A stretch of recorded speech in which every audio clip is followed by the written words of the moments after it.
سلام به شما دوست عزیز شنونده. به کلاب پرتو خوش اومدی.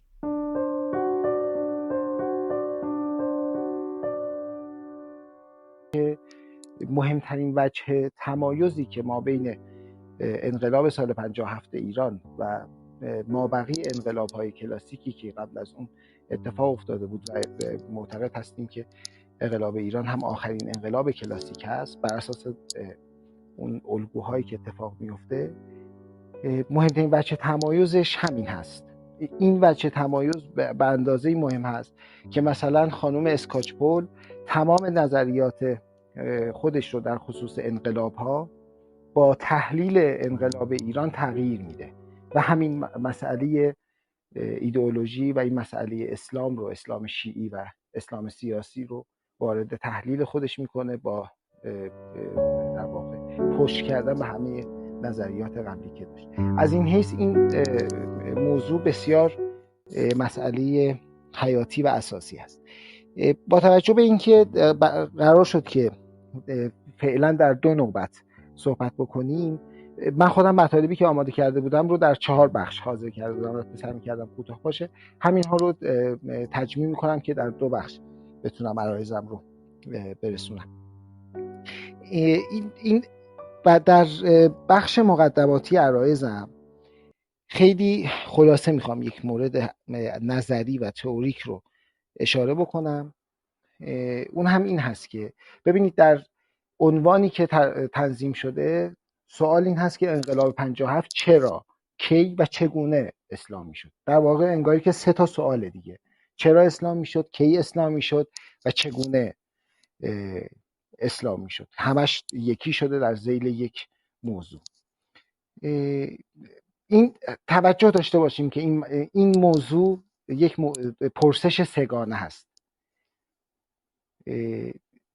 و این پرسش سگانه که یکیش در چرایی هست، یکیش در توالی زمان هست و یکیش در چگونگی، اساساً در یک رشته علمی یا یک نگرش فکری نمیشه بهش پاسخ داد. عرض کرده بودم قبلا که من در خصوص این مسئله که مشغولیت ذهنی چندین وقتی من هست، من خودم به پاسخ نرسیدم. اون چیزی که بهش رسیدم راهکار بود برای پیدا کردن پاسخ. علت این که به پاسخ نرسیدم در همون راهکاری هست که عرض میکنم. ببینید وقتی سوال چرا مطرح میشه دنبال فلسفه قضیه هستیم. نیاز هست که پدیدارشناسی انجام بشه.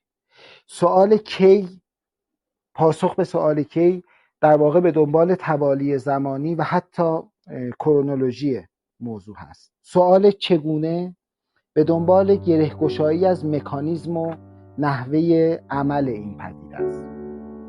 راهکار یافتن پاسخ که عرض کردم که من به پاسخ نرسیدم ولی راهکار دارم همینجاست. ما احتیاج داریم که برای درک فلسفه و طبیعتاً پدیدارشناسی اسلامی شدن انقلاب حتما به جامعه شناسی سیاسی متوسل بشیم. همون کاری که الان آقای سرکوهی در بخش اول فرمایشاتشون داشتن انجام میدادن. رهیافت جامعه شناختی سیاسی رو برای تبیین علل و دلایل شکل‌گیری این پارادایم در دوره انقلاب حتما باید مورد استفاده قرار بگیره. از طرف دیگه برای درک کرونولوژیک و شناخت وضعیت دوره زمانی این موضوع احتیاج داریم که از تاریخ تحلیلی استفاده بکنیم، یعنی رهیافت تاریخ تحلیلی رو مورد استفاده قرار بدیم. و البته خب میدونیم که در این رهیافت یک مقدار بایستی از تقویم نگاری و واقع نگاری به سمت برداشت یک تحلیل تاریخی حرکت.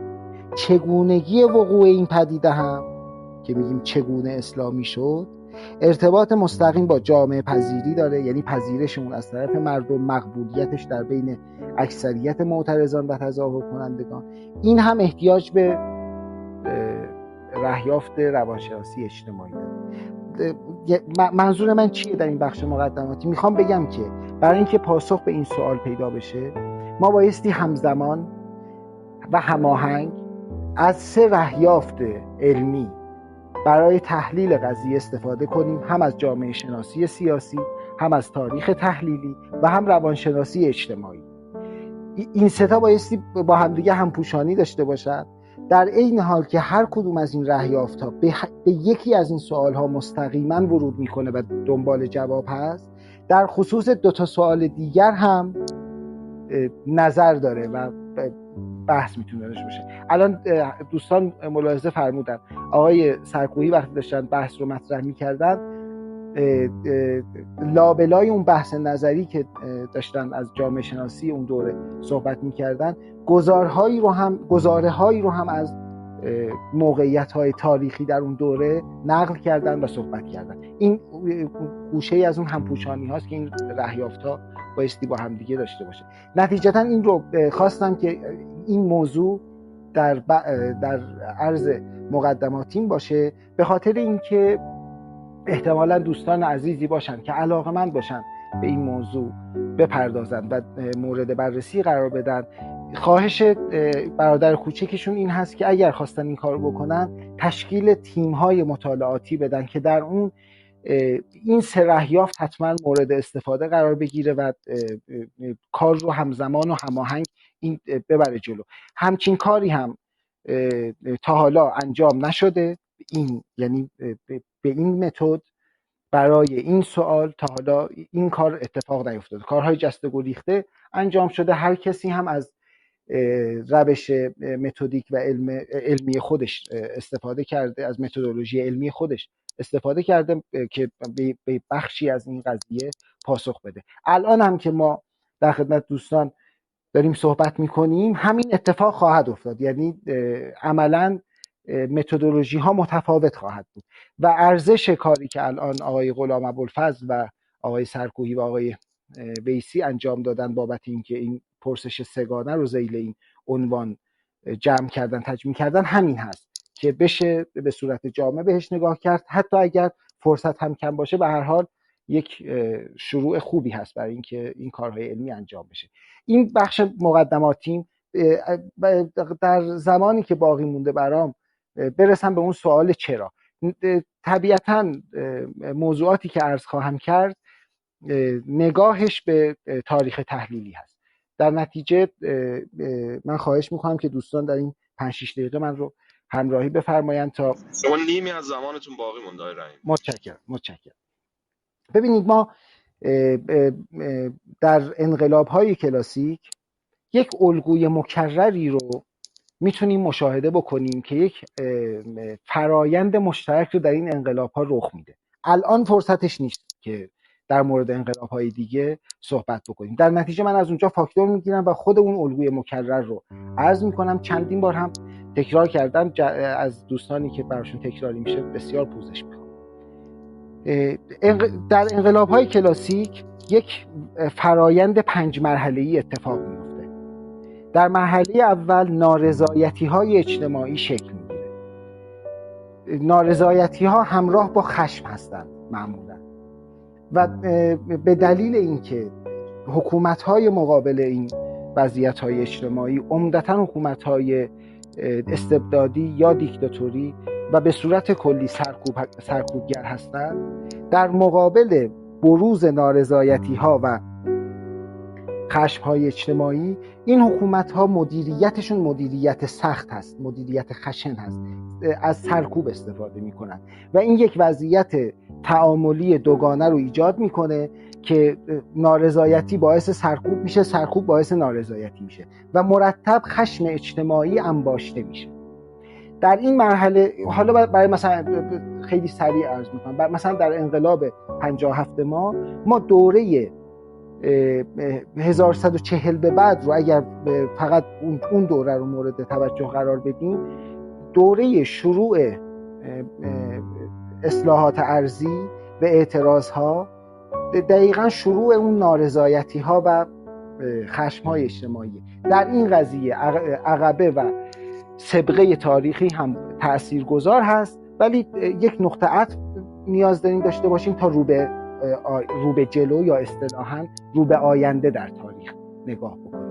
در دوره نارضایتی ها و خشم ها گروه های مختلفی که معترض هستند یا مخالف حاکمیت هستند تلاش میکنند مقبولیت عمومی رو به دست بیارن، از وجهه عمومی استفاده کنند و مردم رو به سمت خودشون، یعنی به سمت دیدگاهشون، به سمت گفتمانشون و در نهایت به سمت ایدئولوژیشون هدایت و جلب کنند. در این دوره گروه‌های مختلفی شکل می‌گیرند و گفتمان‌های مختلفی به عرصه میان که همه اونها در یک چیز مشترکن. اون اشتراک با مردم هست. اشتراک چیه؟ نارضایتی. اشتراک چیه؟ مخالفت با حاکمیت. هر کدوم از این جریان‌ها دارای گفتمان‌هایی هستند، ایدئولوژی‌هایی هستند. در دوره مثلا در دهه 40 ما شاهد باز تعریفی از 3 گفتمان اساسی در جامعه در مقابل حاکمیت هستیم. نگاه حاکمیت یک جریان، یک گفتمانی هست، اون رو بذاریم کنار، اون گفتمان‌های مقابل رو دارم عرض می‌کنم. یک گفتمان لیبرالیستی سکولاریستی هست که عمدتاً در درون جریان‌های ملی مثلا جبهه ملی و اینها میشه مشاهده کرد. یک گفتمان چپ هست. این گفتمان چپ طیف هست. من بر همین از واژه مارکسیستی یا کمونیستی استفاده نمی‌کنم، تحت عنوان چپ عرض می‌کنم که طیف رو در نظر بگیریم. ولی یک گفتمان هست، یک گفتمان طیفی هست و یک گفتمانی وجود داره که این گفتمان در درون اون نارضایتی ها خودش رو باز تولید کرده. در دهه 30 ما گفتمانی داریم به اسم اسلام سیاسی که داره توسط گروه فدایان اسلام و مثلا آقای نواب صفوی و اینها داره ارائه میشه. این سرکوب میشه در لایه‌های زیرین اجتماع و نهاد مذهب، نهاد دین داره خودش رو چیز میکنه، استتار میکنه. بعد از فوت آقای بروجردی این گفتمان توسط آیت الله خمینی به واسطه اون اتفاقات سالهای 40-41 به بعد دوباره خودش رو نشون میده. یک روحانی شروع به مخالفت با حاکمیت میکنه. مخالفتش آشکار هست، مخالفتش علنی هست و این جرقه و استارت پوینت اسلام سیاسی نوعی هست که داره توسط آقای خمینی ارائه میشه. این هم یک ایدئولوژی دیگر هست.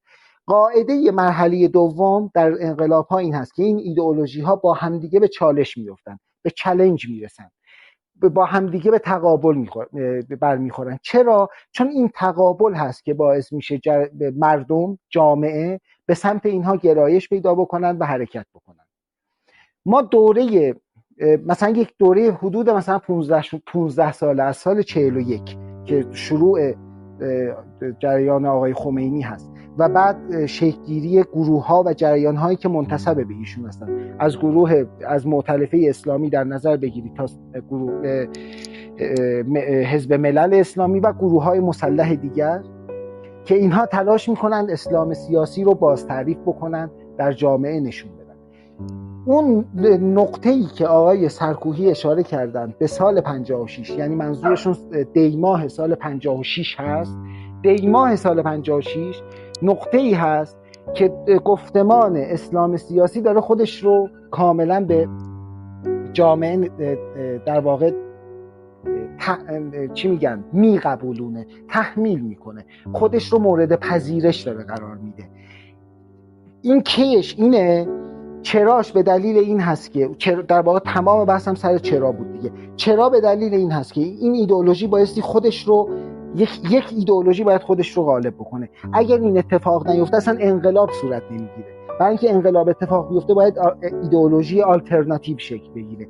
ایدئولوژی آلترناتیوی که بعدها مورد تحلیل ما قرار میگیره و اسمش رو میذاریم در واقع ایدئولوژی اسلامی که منجر میشه انقلاب به اسم اسلامی وجه تسمیه پیدا بکنه، جریانی هست که از سال 41 توسط آقای خمینی و بعد نزدیکان ایشون، یاران ایشون داره باز تعریف میشه و ضرورت وجود یک انقلاب هست. بدون این ایجاد ایدئولوژی آلترناتیو امکان پذیر، وقوع انقلاب هم امکان پذیر است. این ایدئولوژی اسلامی همون چیزی هست که انقلاب رو به اون اسلام میرسونه. این که کی یعنی اون تحلیل تاریخی کی و چگونگیش که بر اساس ابزارهایی هست که ایدئولوژی ها دارن ازش استفاده میکنن که در تقابل ما با ایدئولوژی های دیگر هم مورد بررسی قرار میگیرن، این بماند برای